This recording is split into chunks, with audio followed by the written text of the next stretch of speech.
a cold night. My name is Tony Morris. I'm chair of the board of the Chester County Community Foundation. Plowing through our 25th anniversary year, which we're excited about. How many people have been at one of our TED Talks before? Oh, good. Nice to see so many people back. And you obviously enjoyed it. I think you'll enjoy this one as well. And really appreciate you being here. It's a smaller crowd, but good things come in small packages. So I think you'll enjoy the interchange as Karen leads with our panelists, and I thank you panelists for being here. It really helps to set off what we hear in the TED Talk. So I won't go on any further, and we're going to go on with a short video. Maybe some of you have seen it, but it's worth seeing more than once. I've seen it about 10 times all of it. So we'll move on with that, if we may. Thanks.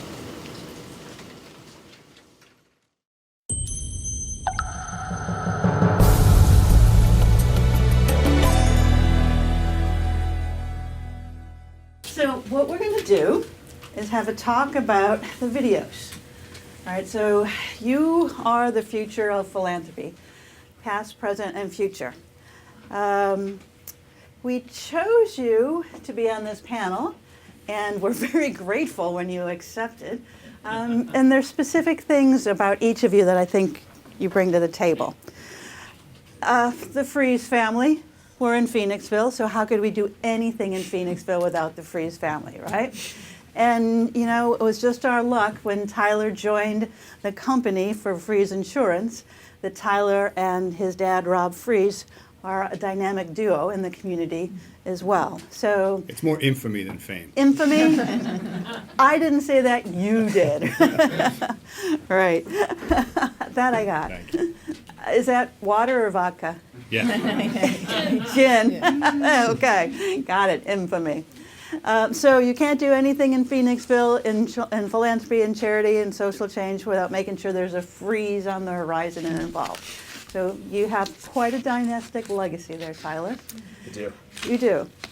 And of course, over here, we have Noelle Stanek, who many of you probably know from the olden days when she used to do consulting and training. But then she went away and retired not once, not twice. How many times have you retired, Noelle? About 10 times. Yeah, see? And she's back. She and Bob, where are you? Stanek, where are you? Right, are back, really helping out nonprofits, doing consulting in this region. And so you have quite a good perspective on philanthropy over the years. Over the years. Virginia Criken is a new addition into your faces at the Community Foundation. And when we met Ginny, I was amazed by how vital and youthful you are in the world of philanthropy. Long ago, in the olden days, you worked in corporate philanthropy, corporate contributions, when companies and businesses had set up contributions processes and plans. So that's part of it, but there's much more you've seen over the years and can still doing when it comes to philanthropy and charities. So welcome to the table as well. Thank you. We're delighted you accepted this. So I just have one really big question. What changes have you seen over time in the world of philanthropy and charities throughout the region?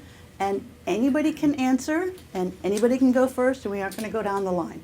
So, Ginny, I know you're trying to answer, aren't you? Yeah? Well, I certainly can bring a historical perspective because I've been at it for a very long time, over 40 years. In that tenure, it went from bottom desk drawer philanthropy. Example, I play golf with Joe and his kids on a softball team, and we're going to buy their uniforms. To purposeful, strategic plan with measurable results, to an expectation of a relationship with the organization, not just doling out the dollars, to building coalitions of organizations that have similar goals, to finding ways to give beyond dollars by engaging employees in the effort, to have an opportunity to have a nonprofit go out of business because they've solved the problem. And in fact, that's probably not a bad goal for any nonprofit, to fix it well enough so that you can walk away and say, job well done. Accountability and the use of technology has been a big change. Relationship building still continues to be a big driver in corporate philanthropy. So if you're seeking funds, then building those relationships go a long way to you receiving the funds that you need. One thing which I would point that I find somewhat less than desirable is that many giving entities have made the process so arduous and so complex that especially smaller organizations don't have the staffing or time to meet the requirements of the funder. And that's something that I could see maybe an organization like the Chester County Community Fund providing technical resource help in organizations meeting the requirements of larger organizations. So as a short piece, it went from good old Joe, who I play golf with, to more strategic planning and in many cases an advantage to the company, both in terms of marketing or how they're thought of as a corporate citizen, and with a greater expectation of measuring the results of the money invested or the time. Yeah, I think there's another side to that, and that's certainly an excellent analysis from the giving side. But I think one of the things that's transitioned, certainly in my time in the last, not quite as long, but I think the technology that exists now for the nonprofits to be able to promote their cause, to be able to build those communities, to be able to create a foundation of understanding on why it's important to give. Certainly here in Phoenixville, with our health foundation, with our education foundation, those were the brain children of people who saw the future at that point, understood the need for that. The Education Foundation just celebrated its 15th anniversary. The Health Foundation, I think we're at 25. So it's the same sort of time frame where soothsayers predicted what they thought would be essential, and ultimately the goal of having nonprofits go out of business because the job is completed. That's important to have people give the money, but it's also important for the entity to be able to communicate why the need exists and to be able to communicate out to the community what's important. And certainly the collective here in Phoenixville of all the nonprofits working together for two reasons. One is so that they can make sure that they're not overlapping effort, because when you go to donors and they say, well, I gave to XYZ and they said they were going to do this, why are you asking for the same money to accomplish the same task? So not only is it giving the money that's been helpful, but it's how that gets deployed, the stories that get told, the need that gets communicated, identified and then communicated. So I think that's I think a technological advance that's occurred through social media, because it's not just playing softball or who you sit next to at church, because now you have the ability to communicate that across much broader spectrums of people. One of the things I've noticed over the years, and similar to what you're both saying, is that while development and fundraising has changed and organizations have changed, is one thing that hasn't changed, and it's relationship building. At the heart of all that we do is building relationships with the donor, letting them see with their heart what you're trying to accomplish, let them see with their vision what can be done. What has changed is how we do it. At one time, the relationships were one-on-one, and that still continues in a major gift vein. It's always that one-on-one relationship that you build with your donor and your prospect. But in a new way, and some was covered in the film, in the TED Talk, is that we now can form relationships in a different way. We form them through technology, and we form them through social media, And we have to change for that because the next generation of donor reacts to that more than some of the people, maybe not From the all of olden them. days. From the olden days, yeah. And so we need to learn how to adapt that into more of a personal relationship. You look on the internet, and there's GoFundMe, there's so many birthday fundraisers and so forth, and they're all based on someone having a relationship with the person putting that out. But how do we take that now and move it to the next generation where we have a situation where we want to help someone in another country or we want to help some cause that's much larger than ourselves? You now have the opportunity to communicate across the world. Just had an experience with, I'm doing, this is not our usual, client, but working with a dog rescue in Florida. And they actually made a movie about two guys, it's called Life in the Doghouse, that rescue dogs and live with 88 dogs in their house, which is why they made a movie. It was rather, it's a good house. Anyway. And the movie's on. Netflix. It's the #1 watched movie ever in the history of Netflix. So bottom line is, they were a very small not-for-profit. We were brought in just to kind of structure them. They had never done an audit. It was a mom and pop And the movie came out, and it went on Netflix on June 1st, and within 3 weeks, 8,000 web-based donations came in from across the world. Yeah, I know. I got a call saying, what do we do with, foreign money? It's like, call your accountant. Call your accountant, not me. Yeah, I don't know. But anyway, but that is the new avenue for reaching people. But you have to develop the relationships. And I'm not an either-or person. I think that's part of the puzzle. But I still think the one-on-one major gift relationships or relationships with donors of all kinds should happen on a local level with a face-to-face because people can react to what they understand and love. And what you referred to as generational as well. Yes. If we're to encourage and get younger generation X, Z, G, whatever they Whatever are, it is, yeah. to participate, media, electronic media is their language. So you're absolutely correct. So Way into yeah. All right, Tyler, speak up now. Yeah, I mean, Text me. Sorry. I'm not your typical millennial, but I do agree that that's a huge point. Sure. It's a huge part. I mean, for me, growing in my own philanthropic, there's opportunities that I partake in now that I would have never done without the social media aspect. I mean, there's something happens and someone shares something, and okay, I have a connection with. You're exactly right. I have a connection with that person, so I'm gonna. But if that didn't exist, I would not know about that. I wouldn't be able to support that and I think the social media broadens those horizons for everyone, not just.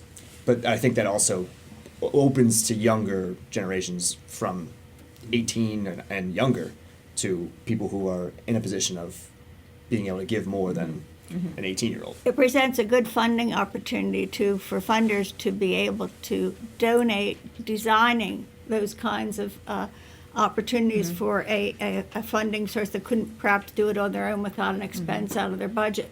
So that would be a real blessing for an organization to have someone develop, their page, if you will, and Right. have ways of keeping it up to date so that they could reach that broader audience.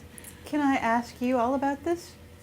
Because Tyler's the only millennial on stage, and he's not the typical millennial, so no one's the typical millennial, but what else He you has a got? job and doesn't live at home, so. Yes.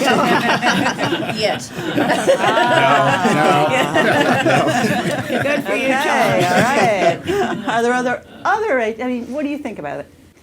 I agree with that I think that to reach new audiences too, social media is so prevalent that it's so easy to reach someone that you would never come in contact with personally. Now, I don't know if that will build the relationships as a constant personal communication with someone does, but I think it gets the word out and gets your message out and gets people starting to think about philanthropy and what they can do in their community. And it's so fast-paced too, that something happens and you need immediate response to some kind of issue, you have that immediate response. It doesn't take so long to respond to community issues and the community comes together. I think that the other thing that social media does, and we're talking, I think we talk about philanthropy from the standpoint of giving, and lots of times I think people's minds run to giving money, but I think that there's the time and talent side of that. I think for anybody who's ever worked in a nonprofit, who's ever had the responsibility to raise funds or friends, if you are lucky enough to have people give you money, that's great. If you're lucky enough to have people give you time, that's just as good. If you're really lucky and you get that select few who can give you time and money, it's awesome. But Greg, you run a Men to Work organization, which is, it's not money, it's show up and help. And here's when that's going to happen. And so from the standpoint of being able to organize that around a community at truly a grassroots street level, which is, it's not the global side of it. That doesn't mean that the world doesn't need our help, but like politics, philanthropy is all local. And when one of the, we're blessed to be in Phoenixville, and the transformation of Phoenixville is a function of so many things, but a lot of that is the support network that exists in Phoenixville for everybody, whether it's you're medically indigent and you need a clinic, whether you need the Community Coalition, whether you need the Daniel Foundation or Orion. You can point to a whole spectrum of organizations that are here tonight, for which we are grateful. Thank you for showing up. Thank you for doing the great work that you do. But it's all about time and talent and money. Well, you started to answer the question of how do you turn social media likes into and one-time gifts into relationships. And I think that's the challenge that we all face in charities and philanthropy. Because, showing up, using social media to get people to show up turns it into an action and a potential relationship, hopefully. So that is one really good thing. What do you got, Marge? Yeah, good deal of my experience has been with the American Red Cross. Right. And you talked about the visibility. If it hadn't been for television, all of the social media, bringing a disaster, for instance, bringing the needs of the people globally as well as within our own country, those are the ways of reaching people. But the Red Cross would be absolutely nowhere without the personal volunteering. Mm-hmm. So the volunteering of time, volunteering of money, blood donations, the way of getting that message out to people. And another thought occurred to me too, I think kind of evolutionary probably, but the United Way and similar organizations that are composites have done a fantastic job. They've been absolutely crucial to the growth. But I think we've reached the time with social media and with all of the other avenues to realize that the agencies and organizations themselves benefit when they get out and get involved in the development themselves, because that's where you build the personal relationship. And with that personal relationship, if you build that strong core relationship, then the funds and the devotion to that cause come automatically. So I think one of the challenges with social media is building that relationship, Right. because it's a step removed. And how do we engage people to actually make them feel invested and welcomed and acknowledged in a medium that's actually meant to keep people almost separate? And I think that's been the greatest challenge for nonprofit fundraising, well, for any kind of fundraising, but specifically nonprofits. And the effort almost seems more than the reward at this point. I don't know if everybody's feeling like that. I certainly feel like that. I put too many hours into raising too little money. And I think social media is oversold as a, easy way to fundraise. I think it's a way to fundraise one time for certain things that have an urgency to them. Yes, but I think that's. Yeah. Yeah, when you can say, we need $1,000, we raised $1,000, thanks for the $1,000, that's People then walk away. the ongoing So relationship. right, so that gets into trying to use social media more strategically to link it to your webpage and get people to sign up for a mailing list or something like that, and a lot of folks just won't do it. But, what else? And then no. Well, the only thing I would offer up, I totally agree with that. I think what's lacking is strategy. Right? Yeah. So there's so many avenues, and I think that's what's awesome and powerful about social media. The barriers to entry are minimal, if anything, right? You can just jump in, but there's a lot of noise. I think it's harder and harder to get your message out or to get your message digested. And what I find is that the strategy is lacking, right? So thinking about who you align with, having the discipline to kind of to stay in the lane, or however you want to define that. And that's the one thing that I really struggle with. You know, with our organization, is really having a good sense of who are we, who do we align best with, what's the best way to go about reaching them, and then having continuity and I think you have to look at social media. Now, I'm not a social media purport. I mean, it is not going to bring you at this point major gifts. I mean, that is a relationship-based effort. But social media does a couple things. It does get your name out in marketing. It does let people know what's going on. It does reach the next generation. And I think the time to seed is a bad word, but the time to inspire that next generation to give is now. Because they're going to be growing into the stage where they'll be in the distribution stage, is what we call it, when people begin giving gifts and begin getting engaged. I mean, your awareness, and I'm sure being in the Freeze family helped, but awareness of philanthropy. There's a lot of people there who have not been exposed to philanthropy. People will say to me, I've been doing this my whole life, they'll say, why do you do that? Why wouldn't you want them to pay you? I mean, it's a lack of understanding of giving. And I think that the social media will help that next generation gain that. And I'm seeing more people. I'm going to be a devil's advocate. No, figures. I think this generation has a lot of social awareness. Actually, absolutely. Quite a bit I'm- more than prior generations. Well, that's the point I'm trying to make, and I think social media helps that. I do. You wanted to add? Yeah? So we recently beefed up our Facebook status, our Instagram, and everything else. And it's interesting, I recently got a survey from Facebook the other day as a nonprofit on Facebook, the organization, and they're realizing that there's that gap of first-time donors don't come back and repeat. And they actually asked in the survey what they need to do to kind of start getting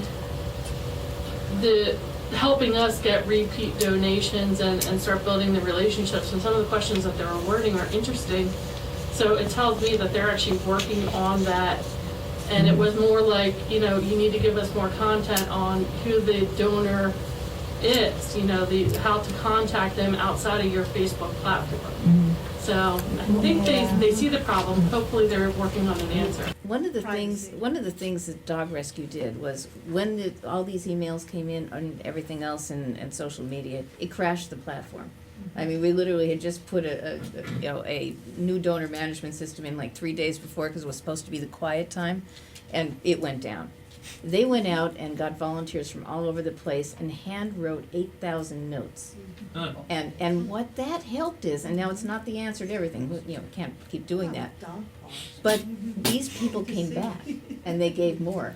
And we actually got some trust from it. We actually got some estate gifts from it, because they were so surprised that they would get a handwritten note from a very cold and very distant and very unrelated gift that they gave. So I think we're going to find our way through that. I think it has a place. I don't think it replaces relationships, but I do think it has a place. The balance of high tech and high touch. But I think, to your point, from a strategy standpoint, I think that there was a belief or expectation that social media would sort of be the cure-all for that. No. I mean, in the insurance business, we fight $1.5 billion worth of advertising from Progressive and Geico. Phoenixville has an independent bookshop that runs against Amazon. You can exist, you simply have to create a niche, you have to create a cause, you have to create a story, and you have to be able to deliver on that. So I think when we use that social media as a tool to create awareness and a story, to build a community around that, so that at some point, we should all be writing personalized thank you notes, and if you can deliver 8,000 of them, that's a home run. And I'm just now reminded of the social media story you did for downtown when you started to go through the shops. Sure. It was a beautiful way to tell a story, to get awareness of what was going on, and just set the tone, set an expectation, and keep it at that. What I'm hearing from everybody is that social media is one tool in your toolbox. Yeah. Not the be-all and end-all, but something that you can utilize. But the relationship building is what is going to sustain you and bring in the larger donors. So, you know, don't not use it, but then, like you said, you don't want to spend all your time doing this for little results. So pinpointing and finding what the audience is that you want to reach, and the best way to reach them on a continuing basis is where your energy needs to go. So you might want to do a little of this with social media, but if it's not working for you or bringing the results that you get, then do something else. Do something else. I think one of the other studies for millennials in general, on most businesses, is that at the end of the day, millennials are research everything online and they price shop, and then they still want a trusted advisor, regardless whether that's an insurance agent, a CPA, a financial planner, Right. or someone to have a relationship with giving. And I think that's an important part as well, is that you have the information online, you have the presence, you have the background, but you have the connection and the touch then on an individualized Can you basis. just dive a little deeper into the research portion, especially as it impacts charitable giving decisions and the types of charities you want to be affiliated with? Yeah, I mean, I think social and corporate responsibility is huge among everyone. I know that's a huge part of how many people pick jobs now. New employees like the fact that employers allow them time off, even if it's Martin Luther King Day, to then have a day of service where they go and help build houses for people. All of those things play an important role. In terms of the information, I think having the more information and more detail about the roles they can support and how people can be involved at any level, whether that's $5 or whether it's $5,000 or $5 million, I think having different points of contact throughout the level of giving gives people the opportunity. And I think GoFundMe does a pretty good job of having levels of donations, and they also have a great. I think another thing with social media is that when people do things, they like to do things in the light. They like other people to see what they do. So I give my time to the fire department, and I like to share that I do that. It doesn't give me any satisfaction, but I'm hoping that then it would inspire someone else. Okay. But at the same time, it could. I mean, it does give me satisfaction to help other people, but I don't post on social media to feel warm and fuzzy inside for doing that. I do it to hopefully inspire someone else. So it's okay to feel warm and fuzzy. It's not the main driver. But I think all of those things play an important part in having a social media that you can share and promote those moving forward, but also having the different levels of ways that people can be involved are equally as important along with it. I mean, I think that falls into strategy ultimately as well. The point you put out in research is critical now. That was not available in the past. Right. Now they can look on, see, your tax return, how much you're paying your chief executive, how the money's being spent. Transparency is really important. So instead of maybe spending so much time on your Facebook page, maybe you should spend time on your main page, making sure that it's compelling and drawing people in and giving all the information they need to make it easy for them to make the decision that you're worthwhile what you're doing.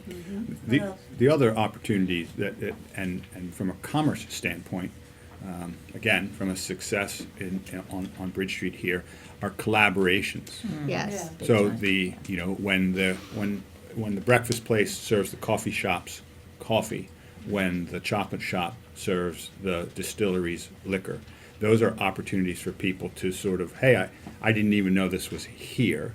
So when the bed races, which was a fundraiser for Anne's Heart, was here 2 weekends ago, the clinic showed up to be able to provide the medical support, and the interaction of organizations to create that familiarity, particularly when you're in an environment where you're bringing people together. First Fridays here in Phoenixville allow nonprofits to have tables out. Well, that's perfect, because when families walk down the street and everybody's running around, it's an opportunity for people to create that personal relationship, not in a digital world, and even if it's not something that they necessarily connect with that night, when they see it, when it comes up on their in their feed because somebody's connected to it, you've created that personal relationship. So those collaborations among nonprofits is vital. This is a hard one, I think, for maybe you to answer, but Phoenixville is very different from the rest of the world, or at least the rest of the boroughs in Chester County when it comes to collaboration and partnerships. You do know that, right? Oh, I'm intimately aware. And to what do you attribute it? I mean, how can we make that happen in other places? What are the factors that led to it happening here from your vantage point? So from my vantage, I was just going to say, the only other thing is you were talking about nonprofit to nonprofit, but I think there's also Oh. a great relationship between profit and nonprofit. There's for-profit, nonprofit, government partnerships here that happen as you live and breathe now, that don't happen other places. I think it's, Go ahead. well, I think it stems honestly from just the original immigrant population that arrived here in order to work in the steel mill. And Phoenixville, unlike Westchester, unlike Coatesville, which were very close geographically, Phoenixville in its earliest days was an island. It was separated. It was an industrial center that was surrounded by agricultural areas. And the Eastern Europeans that came here, the African American population that came here, everybody worked together in the mill. Everybody left their industrial complex at night to retreat to their homes. They went to the Slovak club or the Hungarian club where they continued to enjoy their society, but collectively they came together at work. So, and they came together and they understood the need for the community. Phoenixville has a Carnegie Library. Phoenixville had an independent hospital. Phoenixville had an independent YMCA. Phoenixville had all of the things that were necessary to create an enormous quality of life that were generated and created through the benevolence of people who were here. They built churches. You know, Phoenixville had 3 different Catholic churches, one built around the Slovak community, one built around the Irish community. I mean, one built around the, and those churches were constructed but through the giving of those people. So you had a population that was benevolent. They gave of their time, they gave of their money, and at their own expense. So I think that when those all came together, and you know the community was supported, the nonprofits were supported by the for-profits. I mean, that was. Yeah, it's different here. I think, It I is. also think it's That's going to good. be a movement that's gonna happen throughout the country. Not-for-profits are struggling. We have a certain amount of funding that's being diversified and spread among not-for-profits. Many who share the similar missions, many who do similar things. I think it's time, and I think what's going to happen is by the pressure, we've lost a lot of our major philanthropists in this county and throughout the region. We are struggling, organizations that we work with are struggling to find their way in a new donor field, trying to find out how do we reach that next generation of donors, how do we get them engaged. And I think what really needs to happen is that we look at philanthropy as part of a solution, that we work with businesses and we work with other organizations and we work with the public sector to solve problems, because none of those alone have the resources to do it. But if we work together in a collaborative fashion, and that's what I think happened here. Well, in When I go the back to very beginning, why? when, Why is it happening so well here now? Leadership. well, there were initially in 1994. The Chamber of Commerce invited Ed Crow, who was then the head of the Manningham Corporation here, Right. and he said, "This is what you need to do." Mark Conley, who was with the PICTA, who was his mission was to create a trail system. Well, when Ed Crow said, "Well, you have water, you have the creek, and you have a theater, and you have a foundry, and you have open space in the middle of town," there are communities in the country who would kill to have a 90-acre section of property in the center of the town that could be developed. Now, that's 25 years ago, and there were some fits and starts along the way, but it was, honestly, for Phoenixville, it doesn't hurt that we're next to Schuylkill Township, which has the single highest per capita income of any municipality in the Commonwealth. Chester County is one of the wealthiest Sure. counties in the country. So when people have the courage to open businesses, when people have the courage to make investments in property, there's another component there, which means people need to show up and spend money, which we were fortunate enough to have that too. So was the timing perfect? I'd rather be lucky than good. My dad used to say that the harder he worked, the luckier he got. So I'm not sure which He worked of for those his luck. come together. But I think you're correct in that as we as a society move away from malls, as we as a society move back to towns, when small Saturday, which is, buy local, just don't go to the mall, don't buy it from Macy's, walk down the street, buy it from your local vendor. When that picks up speed and everybody understands the need to shop locally, I think that all those things come together. Phoenixville has a farmer's market that operates year-round now. Try to get a parking space. Phoenixville used to have a parking problem in the fact that there was no reason to come here, so there was no reason to park here. That's changed. I mean, for anybody who's come here tonight, that's changed. So. Does anybody want to add to that? Underscore? Yes, Ms. Marge? Something that's been kind of going through my mind through this discussion is another critical part of the growth of philanthropy and giving is the increasing role of the development directors. And a number of years ago, though that was not a key piece. And I remember the corporate model was for the CEO or one of the major management types to say, what would you like to support? And asking employees what they would choose to give. And then money would come in and it would be doled out. But in recent years, the role of the development director has put strategy, it's put training, it's put a great deal of emphasis on the ways of reaching people, what is important. And so many of the things that have been mentioned here in the discussion are really the cornerstone of a good development director. And I think and we've all seen corporate groups that have introduced development directors into their management and made enormous changes. I think that's an important point to add to the. So, kind of what Jenny did. Yeah, Critical step. that's right. And Jenny. Go ahead, Jen. So are you, I guess what I'm trying to tie is the economic development that you've enjoyed to its impact on philanthropy. Yeah, good point. So I think that Phoenixville gives, whether it's a good year or bad year. We, like so many towns in the Northeast, we reached our nadir somewhere in the late 80s, early 90s. I mean, towns were dead. Coatesville was dead. Westchester lingered because it had the university and the county seat, but certainly Norristown floundered and failed.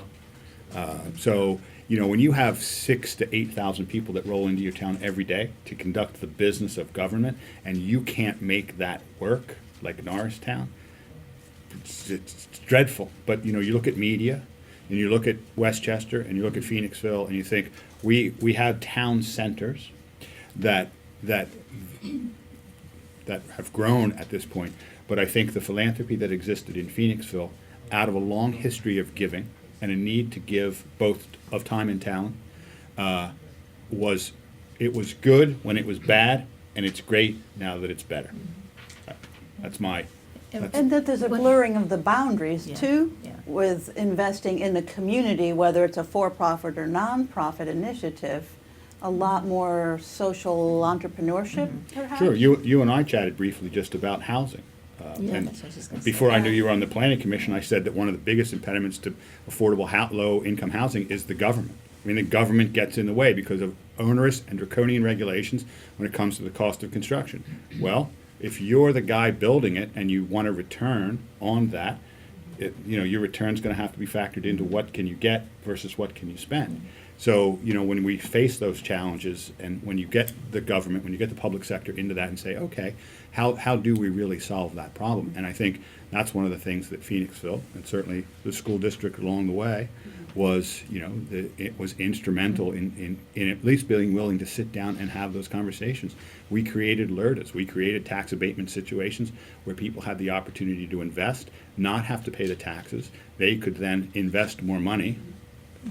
So it changed the scheme. It changed the trajectory of the development. So it does require an entire spectrum of input from lots of different people to make that happen. And you look at affordable housing. I've been working with an organization, Habitat, who does wonderful work in building homes, but they can only do so much, because they simply don't have the capacity to go further. But if they're able to work with communities, public sector, businesses, there's a lot more that can be done. And I think it's that bringing philanthropy into a partnership with the other types of organizations, no matter what it is, you can solve problems. But no one can do it alone. I mean, really, you can know, like I said, Habitat does a wonderful job, but they can go so far. The public sector does what they can, but they may not have the resources and so forth. But when you bring it all together and you take the barriers away and you put the good things in place, you can make amazing changes. And I think, as far as, and I've worked with a lot of organizations, we need to stop thinking in silos. We need to start thinking open and collaboratively, because I'm not sure the problems that we're facing are growing larger than sometimes the solutions we have. And if we don't put aside our own barriers, our own turf, our own focus, and work with others, I think that we'll get really societal change. That is critical. Yeah. Absolutely. Thank you. I have a more personal question for y'all.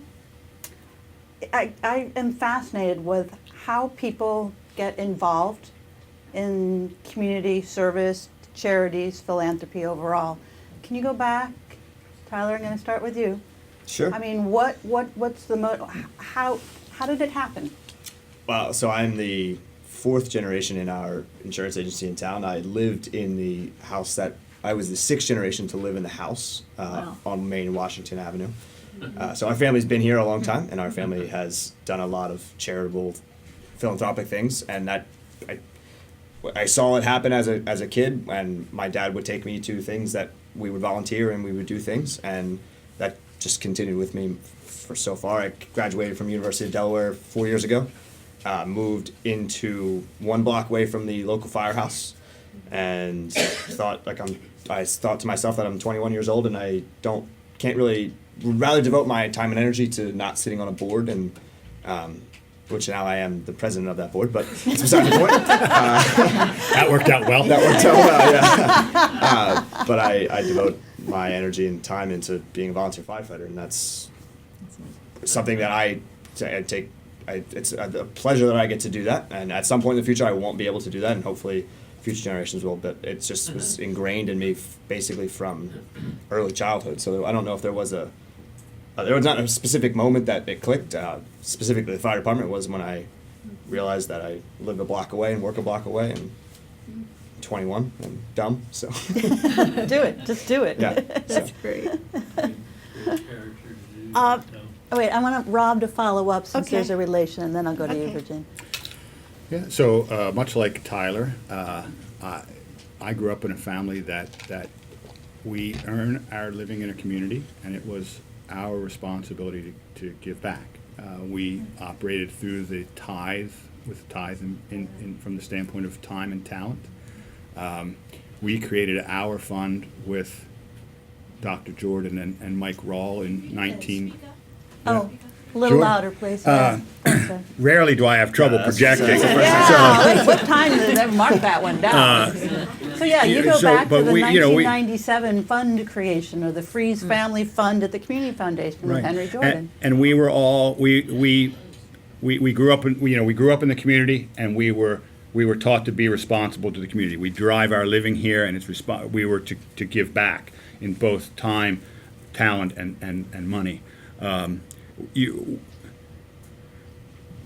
Phoenixville, there weren't rich people in Phoenixville, but there were incredibly wealthy people in Phoenixville. And by wealth, it was the relationships that you shared. It was the opportunity to grow it in a place where if you got in trouble long before cell phones, your parents knew about it long before you got home. But that was that sense of community, and it was a sense of community to create a better place. We were to bring more to the table than we took. And when my brother and my dad and we sat with Mike and Henry we thought that one big check or one small check, whatever it was, would be better than lots of little, lots of just individual dollars. And we thought that by creating that fund, we were able to create a mission. We were able to support. We concentrated our efforts on things that we wanted to do. We don't do capital. We put information in people's heads and food in their stomachs. That's the mission of what it is that we do. That's who we fund. That's what we like.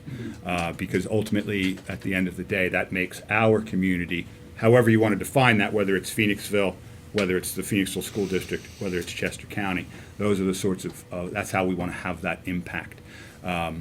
So Tyler is the president of the Phoenixville Fire Company, but his great grandfather was involved with the fire company back in the early 1900s. So there's a legacy there that it was instruction from the very beginning. We created the fund to allow ourselves a mission, but we created our family fund to be able to teach our children the importance of philanthropy, and not necessarily. Because at 18, you don't necessarily have a lot of money that you want to give away, unless it's to a bar. Well, that's probably, at 21. Yeah, not at 18. I never drank in a bar before I was 21. No, never. But it was the opportunity, it was the responsibility, it was the importance of creating, being an active participant in making the place that you live a better place. Thank you very much. Jen? I guess if you believe, as I do, that hope is a moral imperative, then philanthropy is the manifestation of hope. And I was lucky enough that in my career, this whole field of social policy planning and corporate responsibility blossomed, and I was in marketing and PR, and when people were outside picketing, we were the bodies they threw to the wolves. Fix this problem. So I found that, one, I was really good at it, and two, it gave me a great amount of satisfaction in making a difference. So I'm been told, and I continue to do that, and I think I always will. I've been told by my husband that on my tombstone will say, she could not leave not well enough alone. And I think there's a lot of truth in that. So for me, it's a compelling need to make a difference. Fabulous. Yeah. Well, Okay, Noelle. I grew up in the coal regions of Pennsylvania in a row house. And there are no walls, there are no barriers, you help each other out. It is truly one community. If somebody, I remember, you have a death in your family, you got enough cold cuts coming in the door that you could start a deli. I mean, everybody just took care of everyone else. Like you said, their parents knew everything, the doors were unlocked. But I grew up in an environment where all you did was help others. If somebody needed a ride somewhere, you gave it to them. If you couldn't get home from school, somebody picked you up. And that giving of sharing, of taking care of each other, neighbor helping neighbor, is ingrained. I went into nursing. I was a registered nurse when I started my career, and actually, loved helping people do better, health-wise and every other wise. I mean, you went home at the end of the day and you knew you did something great. Philanthropy is that same way. I didn't intend to get into fundraising. I don't know if anyone really does. But one day I was working at a hospital. I was in marketing and PR, vice president of marketing and PR, and the CEO called me in and said, we're going to be building another wing, and we need to raise money, and you're it. So that is exactly how I got into formalized philanthropy. But I was really blessed because I was working with a system of hospitals that had national, and they had some of the greatest fundraisers. And they sent me to every hospital to learn from the best. And, it really changed the trajectory of my career. And what I like about philanthropy is that you can help people feel really good, really meaningful, make a difference. And you can see it in their heart. You can see it when somebody connects with things that matter, causes that matter. And can make a difference. So it's one of those feelings that you get more back than sometimes you give. And, you know, while we look at the technology and all the things that we talk about, it really comes down to that. It comes down to the heart. All right, last question. Take that blank portrait that Katherine Fulton had and throw out some words about what you would like to see philanthropy and charity in the region be like in the future. Endowed. Endowed. Wow. Collaborative. Collaborative. What else? Visionary. Visionary. What else? Anybody? Innovative. That's good. What else? Nimble. Nimble. What else? Community. Grassroots. What else? Wait, I have passion and I have pivotal. Insightful. Insightful. Inclusive. Yeah, good one. Inclusive with 3 people saying, I was going to say that. Okay. What else? What else? What else? This is good. You know the Community Foundation is doing strategic planning, so approachable, got it. And these are all really wonderful values that we will inculcate in our planning process. It's 6:30, so timely. I thank you for helping us have a really interesting, insightful conversation, and you as well. So you are the future of philanthropy. Thank you very much. I guess now is the time to eat popcorn and drink whatever's out there. So please get to know each other.